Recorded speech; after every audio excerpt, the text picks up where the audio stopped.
Ada istilah man kana saykhuhu kitabahu fa'aftahu kathurun min thawabih. Barang siapa yang syekhnya atau ustadznya atau kiainya adalah kitabnya, bukunya, maka kesalahannya lebih banyak mendominasi daripada kebenarannya. Maka hati-hati nih belajar sendiri, ya. Perlu kita guru. Maka perlu kita punya guru yang baik, karena ini akan menentukan dunia akhirat kita. Salah cari guru, nanti nasibnya kayak seperti saya. Saya 13 tahun di kepolisian, ya, itu bisa terseret, Pak. Kawan saya Yudi Julfahri, Agam Fitriadi, Gema Salam Ramadan, ya, di sini pasti kenal, ini alumni IPDN semua. Kami bersama-sama mendirikan camp militer Tadrib Askari yang terafiliasi dengan gerakan Tanzim Al-Qaeda. Waktu itu belum ada ISIS, tapi pemikiran-pemikiran takfir itu sudah mulai ada.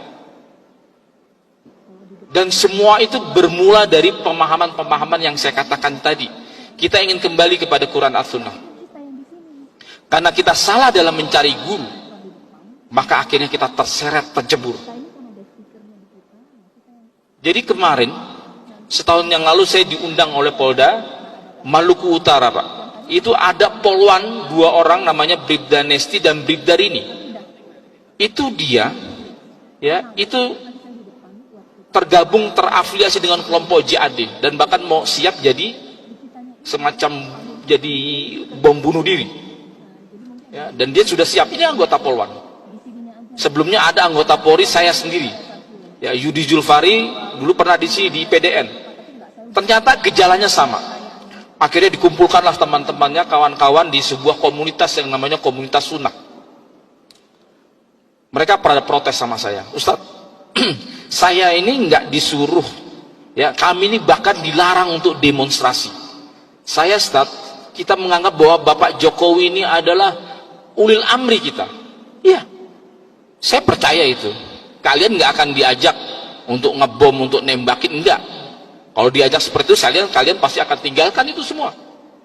Tetapi saya mau tanya sama antum. Antum keluar dari pengajian tersebut, dari halakoh tersebut, dari likoan tersebut, antum menjadi benci nggak di orang-orang di luar daripada kelompok anda? Ya karena mereka melakukan bid'ah, mereka melakukan yang namanya bid'ah, ya, karena memang tahlilan, kunut, maulidan dan sebagainya itu memang bid'ah. Nah itu saya bilang, di situ poinnya. Kami ini, ya, sebelum melakukan aksi penembakan, pengeboman dan sebagainya, itu bermula dari kelompok-kelompok yang pertama mengharamkan yang namanya musik, ya, yang menganggap bahwa tahlilan, maulidan itu adalah bid'ah. Ini bermula dari sini-sini. Jadi paham-paham intoleransi inilah yang sebetulnya, ya, merupakan tangga daripada tangga-tangga terorisme. Ya, seorang teroris belum tentu, ya, seorang intoleran dan seorang radikalis itu belum tentu teroris, tetapi seorang teroris dia sudah pasti intoleran dan radikal. Dan hampir semua penangkapan Densus 88 selama 2 dekade itu pasti menemukan kitab-kitab yang namanya kitab-kitab sekunder yang dimulai dari kitab-kitab seperti ini, Pak. Ini namanya kitab Ad-Durar Ats-Tsaniyah.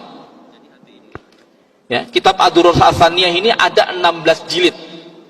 Itu merupakan koresponden sejak Muhammad bin Abdul Wahab mulai mendakwakan tauhid di Jazirah Arab, ya, di Hijaz dan di Najd, ya, sampai kemudian berdirinya negara Saudi. Koresponden itu dikumpulkan, lalu kemudian Raja Faisal di tahun era 50-an itu menunjuk kepada Syekh Qasim An-Najdiyah, ya, untuk kemudian menyusun koresponden-koresponden tersebut. Dan saya bawakan ini ada 16 jilid. Yang saya bawa dari rumah adalah jilid 1 dan jilid 9. Nanti saya bacakan. Nah, kitab-kitab tersebut dibawa, Pak, ya. Kemudian kitab-kitab tersebut menjadikan referensi pasti, ya. Densus 88 ketika menangkap tuh ada kitab namanya Muqarrar Tauhid, ada kitab-kitab yang namanya Sabilun Najah wal Fiqh, ada kitab yang namanya kitab-kitab seperti Ad-Durar Ats-Tsaniyah fi Ajwibatin Najdiyah. Dan semua para teror, aksi teror di seluruh dunia, para teroris itu menggunakan buku-buku seperti ini sebagai kitab-kitab panduan. Jadi kalau dikatakan Ustadz itu yang sebetulnya bin Wahab itu adalah Wahab bin Rustum, saya belum pernah membaca kitab-kitab Wahab bin Rustum. Ya, yang kita pakai justru kitab-kitabnya Muhammad bin Abdul Wahab. Di mana letak benang merahnya? Saya pernah Pak, ketika di daerah Depok dekat di Cikeas, itu dekat dengan Celengsi. Di situ ada markas dakwah, ya, yang kita kenal adalah kelompok Roja, ya. Dan saya mendengarkan ceramah-ceramah dari mereka. Waktu itu saya baru keluar dari penjara, saya ditahan selama 10 tahun oleh Densus 88. Kemudian saya keluar ketika 2016 awal, ya, karena kasus terorisme. Anda bisa klik di Google tentang Sofyan Sauri, ya, mantan anggota Polri, ya. Ternyata, ya, itu akwal, kutipan-kutipan itu sama sebagaimana persis apa yang pernah saya bawakan dulu. Hanya kemudian kelompok-kelompok salafi ini atau kelompok-kelompok sunnah ini itu masih main di tataran yang namanya kuburan, Pak. Tentang syirik-syirik, kuburan dan sebagainya. Tahlilan, tabaruk dianggap sebagai sebuah ubadul kubur. Sementara kami kelompok-kelompok teroris pada waktu itu sudah mulai mensirik-sirikan yang namanya demokrasi, mensirikan dan mengkafirkan bangsa dan